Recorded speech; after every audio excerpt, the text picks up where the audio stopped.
Right, this is a quick video as a promo for my upcoming MMA course. So it's a 4-week course. Make sure you sign up, check online for the details. Hopefully I get a few more names down for it.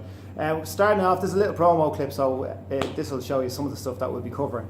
And it's a nifty little trick. Hopefully you'll find it handy if anyone's grappling or anything like that. First of all, I'm in side control and I'm leaning as heavy as I can on my side control. So I'm squishing James, who's just had his lunch, with as much power, as much body weight as I can. I've underhooked this arm, because if I don't underhook that arm and he manages to get his arm underneath my arm, that's his way of escaping. So I don't want that to happen, so I get this arm underneath. I'm going to stay in fairly tight and I'm going to take my knees off the ground. So I'm not now, because he's just had a big sambo, so I'm going to try not to make him sick. So I'm leaning as much body weight as I can into him. I can trap this back arm if I want as well, but that's not really what I'm after. I'm going to try to be a little bit more sneaky. Okay, so I can immediately try to attack this arm by a couple of ways. If I was doing strikes, if there was strikes, and if it was MMA and he was going to try to block his face with that arm, yeah, if he's going to bring that arm up, I'd immediately trap it, my figure 4 grip, pull it in tight, and I'd go for my submission. If he powers out of it, I can go for a straight arm bar, like so, bang. If he powers his arm the other way,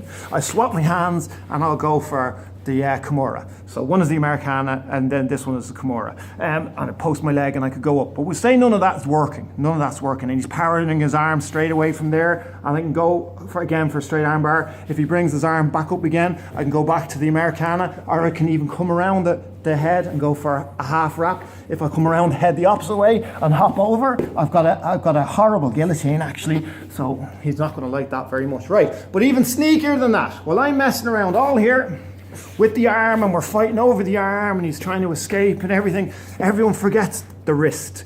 Hand straight over his hand and press it. Oh, did you feel that? So straight away the wrist. So everyone's messing here and his arm is so strong and he's powering out and he's powering his arm up and we're fighting here and we're striking and we're going for guillotines.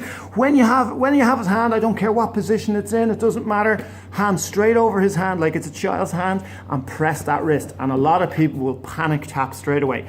Wrist locks and wrist submissions are fully legal and they're well worth the go, because a lot of people, they don't anticipate them, they don't expect them, and as I said, you can get a panic tap because it hurts pretty bad. And if you really do press on that wrist, you can break the wrist. Not that that's your objective, give them time to tap, but it won't matter what position, as I said, that hand is in. Once you get that wrist and you secure the elbow, if I have a wrist lock, or I'm trying to get a wrist lock and he can move his elbow, he'll squirm out of it. So no matter what, even if his elbow was on the ground and I secured it, once I have it like that, I'll get it. But I like the arm extended straight, making sure he can't bend that elbow, and I press right down hard and I can get the panic tap. Even if it doesn't work and he moves his arm to that position, it might give me enough time to work in another submission. So it's a nice sneaky maneuver, and hopefully you can incorporate that into your own training.